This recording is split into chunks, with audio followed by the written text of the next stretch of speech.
स्वागत है आपका तुषार लेक्चर की लेटेस्ट वीडियो में। आज की वीडियो के अंदर हम आवेशन के बारे में चर्चा करेंगे तथा आवेशन के प्रकार के बारे में भी चर्चा करेंगे। सबसे पहले हम देखते हैं आवेशन क्या होता है। किसी वस्तु को आवेश देने की प्रक्रिया को ही आवेशन कहते हैं। आवेशन जो है वो दो प्रकार का होता है, संपर्क द्वारा आवेशन एवं प्रेरण द्वारा आवेशन। जो संपर्क द्वारा आवेशन है वो भी आगे दो प्रकार का होता है, घर्षण द्वारा आवेशन तथा चालन द्वारा आवेशन। सबसे पहले हम घर्षण द्वारा आवेशन को समझेंगे। इसको हम एक एग्जाम्पल से समझते हैं। हम दो वस्तुएं लेते हैं, एक वस्तु है ये, दूसरी वस्तु है। जब हम इन दोनों वस्तुओं को आपस में रगड़ेंगे तो एक वस्तु से इलेक्ट्रॉन दूसरी वस्तु में स्थानांतरित होंगे। जिस वस्तु से इलेक्ट्रॉन जाएंगे उस वस्तु पर आएगा धनावेश तथा जिस वस्तु पर इलेक्ट्रॉन आएंगे उस वस्तु पर आएगा ऋणावेश। जिस वस्तु से इलेक्ट्रॉन जा रहे हैं उस पर धनावेश आ रहा है तथा जिस वस्तु पर इलेक्ट्रॉन आ रहे हैं उस वस्तु पर ऋणावेश आ रहा है, तो ये धनावेश एवं ऋणावेश परिमाण में बिल्कुल बराबर होंगे। वापिस देखते हैं, हम दो वस्तु लेते हैं। जब एक वस्तु को दूसरी वस्तु से रगड़ा जाएगा तो एक वस्तु से इलेक्ट्रॉन दूसरी वस्तु में स्थानांतरित होंगे, जिस वजह से जिस वस्तु से इलेक्ट्रॉन जा रहे हैं उस पर धनावेश तथा जिस वस्तु पर इलेक्ट्रॉन आ रहे हैं उस पर ऋणावेश आ जाएगा। जिस वस्तु पर इलेक्ट्रॉन आ रहे हैं उस पर उत्पन्न ऋणावेश तथा जिस वस्तु से इलेक्ट्रॉन जा रहे हैं उस पर उत्पन्न धनावेश परिमाण में बिल्कुल बराबर होंगे, जो कि हमें आगे थ्योरी में लिखा है। जब एक वस्तु के साथ दूसरी वस्तु को रगड़ा जाता है तब एक वस्तु से दूसरी वस्तु में इलेक्ट्रॉन का स्थानांतरण होगा। जो वस्तु इलेक्ट्रॉन को ग्रहण करेगी उस पर ऋणावेश आएगा या वह ऋणावेशित हो जाएगी। जिस वस्तु से इलेक्ट्रॉन बाहर निकलेंगे वह धनावेशित हो जाएगी। अब हमने अभी आपको बताया कि घर्षण द्वारा आवेशन जो इस प्रक्रिया के अंदर जो उत्पन्न धनावेश और उत्पन्न ऋणावेश परिमाण में बिल्कुल बराबर होंगे। अब हम देखते हैं चालन द्वारा आवेशन। इसको भी हम एक एग्जाम्पल समझेंगे। एक वस्तु है, ये दूसरी वस्तु है।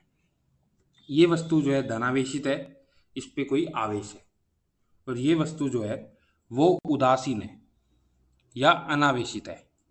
एक ही बात है, उदासीन और अनावेशित।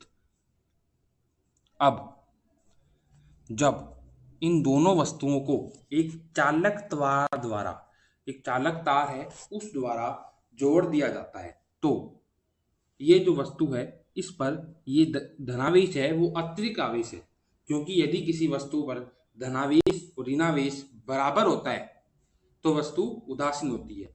इस वस्तु पर धनावेश ज्यादा है, अतिरिक्त है ये धनावेश, तो जब चालक तार जोड़ेंगे तो ये धनावेश जो है, ये जो आवेश है इस वस्तु पर वो इस दूसरी वस्तु पर चला जाएगा।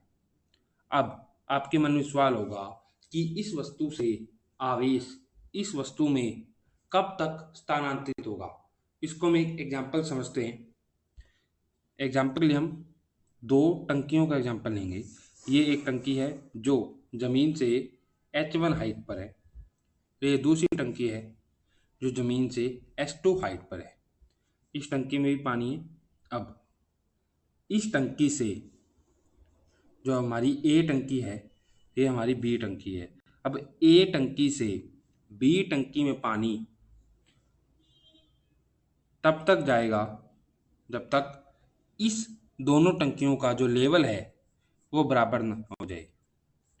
अर्थात जब टंकी A और B का जो लेवल है वो बराबर हो जाएगा तब दोनों टंकियों में पानी का स्थानांतरण या टंकी A से टंकी B में पानी का स्थानांतरण रुक जाएगा। अर्थात टंकी A से टंकी B में पानी तब जाना बंद हो जाएगा जब दोनों का लेवल डिफरेंस 0 हो जाए, लेवल दोनों का बराबर हो जाए या उनका लेवल डिफरेंस 0 हो जाए, दोनों एक ही बात है।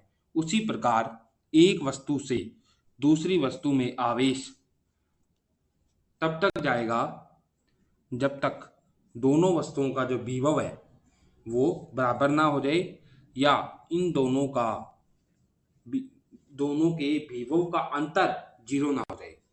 जिस प्रकार अभी हमने टंकी में देखा, दोनों का लेवल बराबर ना हो जाए या दोनों का लेवल डिफरेंस बराबर ना हो जाए, लेवल डिफरेंस 0 ना हो जाए, तब तक पानी टंकी ए से टंकी बी में जाएगा, या जो टंकी ऊपर है उससे जो नीचे की ओर टंकी है उसमें जाएगा। उसी प्रकार जब तक एक वस्तु से दूसरी वस्तु में आवेश जब तक जाएगा जब ये दोनों टंकियों का जो विभव है वो बराबर ना हो जाए, या उनका विभवांतर 0 के बराबर ना हो जाए, ये विभवांतर 0 ना हो जाए।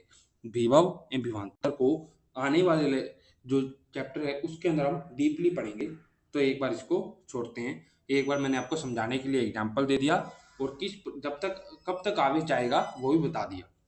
अब जो हम देखते हैं ये आपकी थ्योरी में लिखा है, देखिए कि जब एक आवेशित वस्तु को उदासीन वस्तु के साथ चालक तार द्वारा जोड़ा जाएगा तो आवेशित वस्तु से उदासीन वस्तु की ओर स्थानांतरित होगा, इसे चालन द्वारा आवेश कहेंगे। और ये भी मैंने बता दिया कि आवेश का जो प्रवाह है एक वस्तु से आवेश दूसरी वस्तु में तब तक जाएगा जब तक दोनों वस्तुओं का विभव बराबर ना हो जाए या दोनों के विभव का अंतर 0 ना हो जाए। अब हम एक नोट देखेंगे कि यदि दोनों वस्तुएं एकदम हर एक तरह से समान है तो एकदम समान है तो क्या होगा, ये दो वस्तुएं Q1 Q2 अगर ये वस्तुएं बिल्कुल सेम है, एग्जैक्ट सेम है, तो ये इन दोनों वस्तुएं आपस में जो आवेश है वो आधा आधा आपस में बांट लेगी।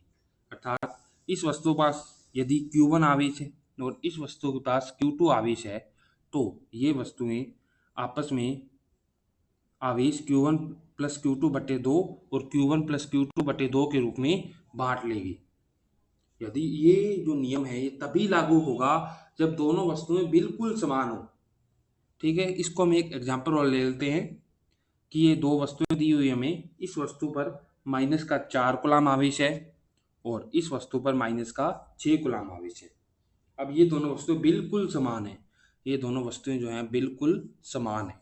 अब तो इन पे आवेश किस तरह से विभाजित होगा, यदि इनको चालक तार द्वारा जोड़ दिया जाए। चालक तार द्वारा जोड़ेंगे तभी, और ये दोनों वस्तुएं जब बिल्कुल एक रूप से समान होगी तभी आवेश जो है दोनों उपस्थित आवेश बराबर में आधा आधा बंटेगा।